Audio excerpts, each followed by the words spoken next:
kulankan casho sharafeedka ayaa ahayd mid uu kor ugu qaadayo taageerada uu ka doonayo dadka Soomaalida ee waddanka Finland. Musharax Deeq Cismaan Gurxan oo u taagan golaha deegaanka ee magaalada Helsinki. Qaar ka mid ah dadkaasi ayaa waxa ay ka hadleen in Deeq uu haatan mudan yahay in la siiyo codkaasi, waxaana ay sheegeen inay ku garab istaagi doonaan marka la gaaro doorashada. Haddaba waxaan idinkaga dhaxbaxaaba Deeq Cismaan Gurxan oo isagu la hadlaya dadka Soomaalida ee waddanka Finland iyo qaar ka mid ah dadkii goobtaasi ka hadlay. waxaana ka mid ahaa hadalladoodii sida tan. marka ugu horeysa walaal anigu magacaygu waxa la yiraahdaa Cabdirasaaq Cali Faarax anigoo ku hadlaya afka murashaxa walaalkeen arintan halkan u nimid waxa weeye inaan campaign u sameeyno walaalkayaga Deeq Cismaan Gurxan oo ah aqoon-yahan wax ku bartay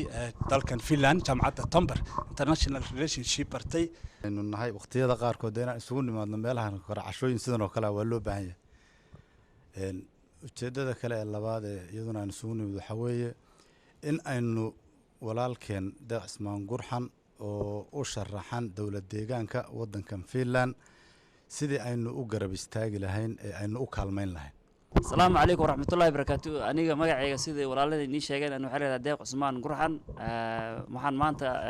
نيوسو عزومي هوتيل كان هيلتون هلسنكي دمان والله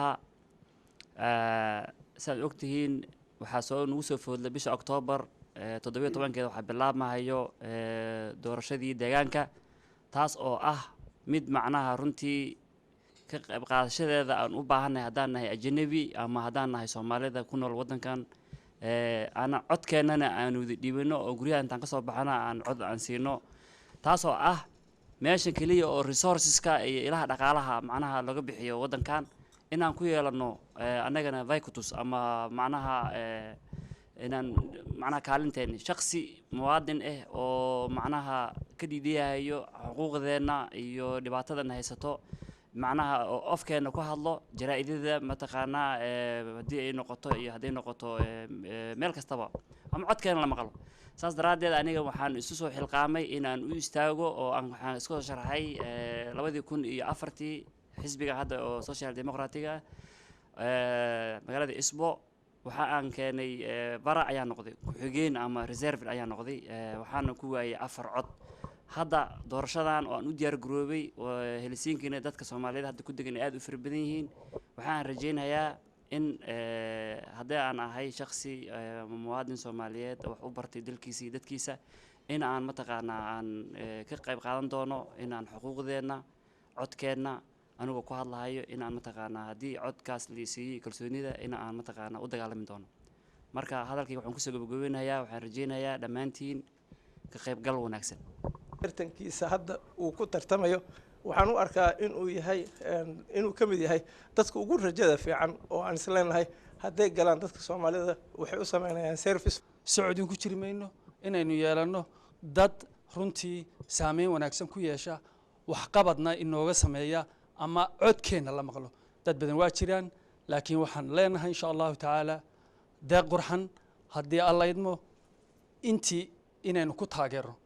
هذا كي قبضين ما هي رجع يقول هذا اللي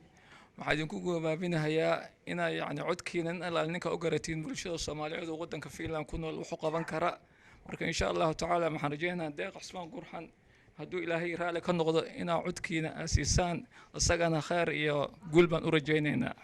hadal badan anigu oran maayo wixii la dhihi lahaa ragga igu horeeyo dhan baa yiri